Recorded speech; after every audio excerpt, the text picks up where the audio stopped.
We're at the Maharashtra Pavilion at the World Economic Forum here in Davos, and joining me now is the state's Environment Minister, the young Aditya Thackeray. Welcome.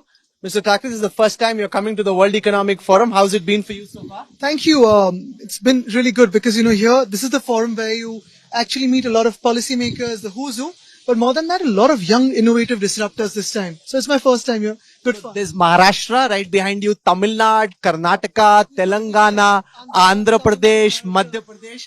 Given the state of Indian politics, is there a lot of back and forth, dishum happening? No. Here we're all India. We're representing India. We're also proud to also have subnational governments. All of us have been interacting with each other.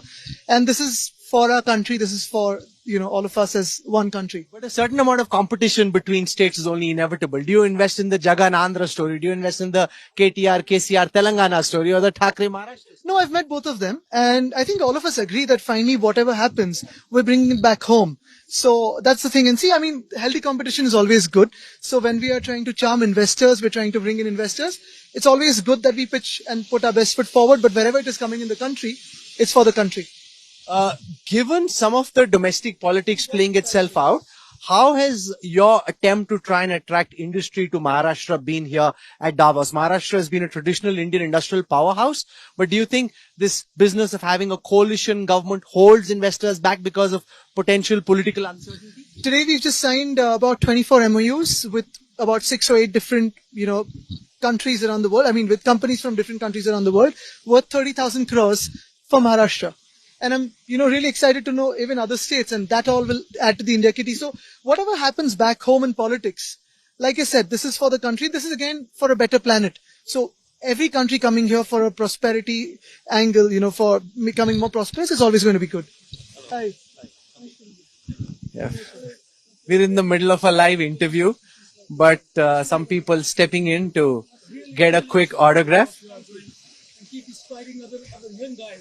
I hope he didn't fix this earlier and say कि आप यहाँ खड़ा होना जब interview start होगा तो say some good things about Maharashtra. No. It's personally for Aditya ji. I said despite of the party, despite of the cadre, I like the young people. India needs these young people and more reporters like yourselves. Extremely critical. But everybody who is watching will wonder if that's the case. No, but it's good to.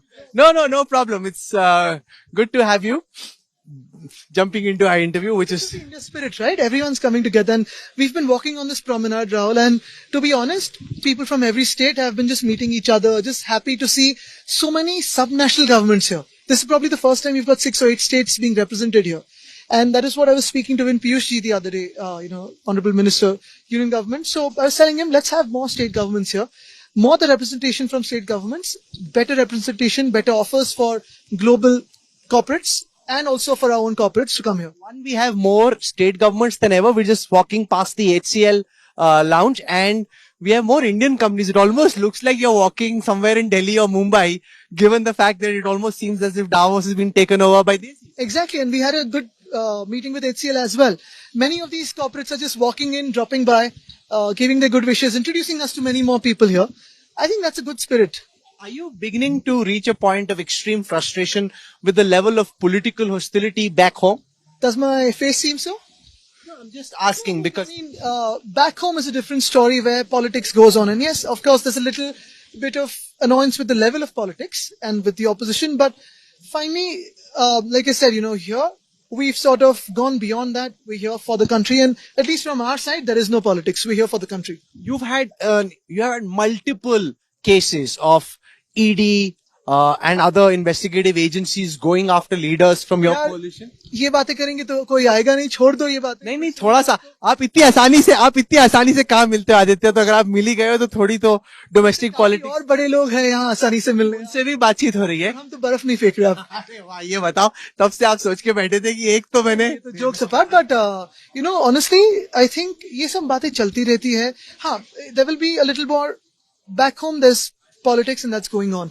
But I think now here, like I said, for us, even for you and for me, it's not very prudent or wise to be speaking of what's the politics back home. For us, it's the common man that really matters there. For us, it's important that when the world is opening up post-COVID, when there's recovery happening, we ought to bring businesses back home, create more jobs, create more revenue streams for our government, both at the center and state. You've always been passionate about new emerging technologies. You're walking past the blockchain hub.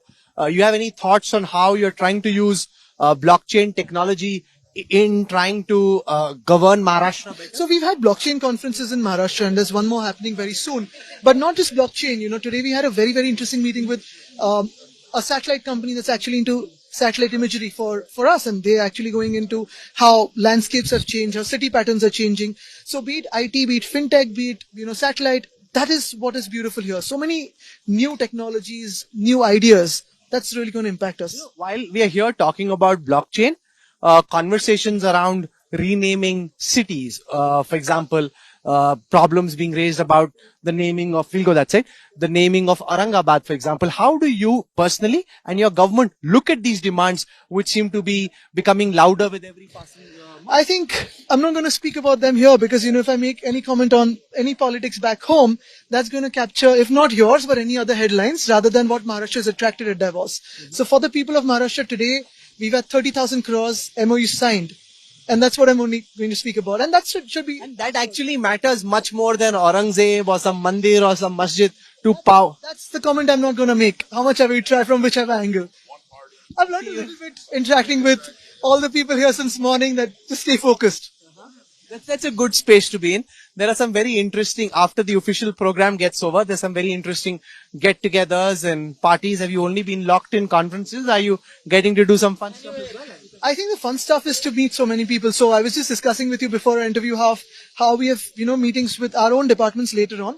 Because every day when you have, say, 18, 20 meetings with 3 different ministers meeting many more people, we've got to have a recap of what we've sort of collected in terms of either investments or in terms of ideas or in terms of MOUs that can be taken ahead and what is up for the next day. Because you've got to walk into a meeting, and especially the people you meet here, the level of people you meet here, you cannot walk into a meeting unprepared or underprepared. You've got to be on your toes, fully prepared. And, You were in a panel at the World Economic Forum on climate, and you've been very passionate about, climate advocacy.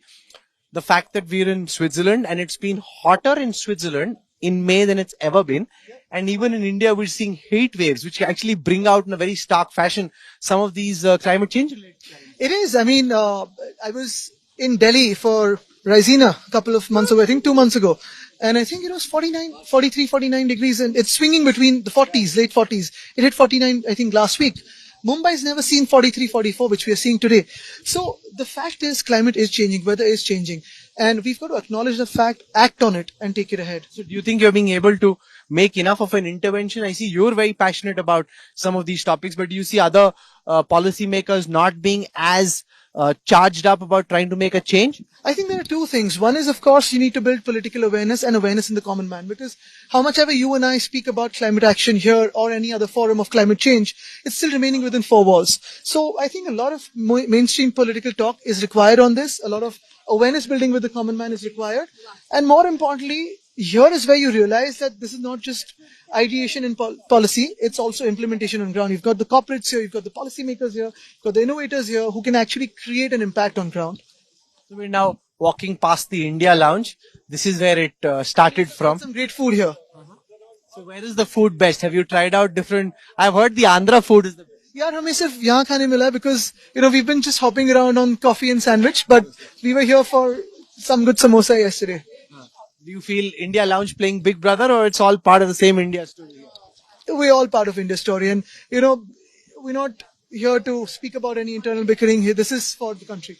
So there was no snow, so you didn't get to throw any snowballs, but we still managed to get drenched in the rain, as it were, with this umbrella holding fort. So thank you very much, Aditya Thackeray, for joining us. We're just walking past now the Russian war crime house. Till last year, this used to be the Russia house. So they've now thrown the Russian lounge out.